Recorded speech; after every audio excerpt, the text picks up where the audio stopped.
Víte, jak doopravdy funguje Česká pošta? Na to se dneska podíváme, tak koukejte do konce videa. Takže čau lidi, asi každý z vás zná Českou poštu. Dneska vám ukážeme, jak doopravdy funguje.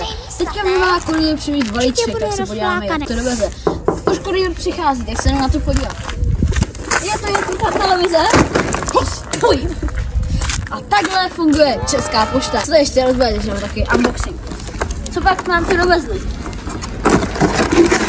Televizka. To se mi hodí. Tak krásná televize. Trošku naftá. Samsung. A to se vyplatí. Tak tohle se byla ukázka České pošty. A to se vyplatí. Takže u dalšího mýmu. Čau. To bolí, Česká pošta, doporučujeme. Česká kvalita. 9 z 10 Patriku doporučuje.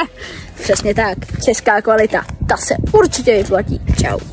Tohle video nemá nikomu škodit, je to jenom čistě sranda a všechno jsme po sobě uklidili, takže se mějte hezky a u dalšího mým videa zase čau.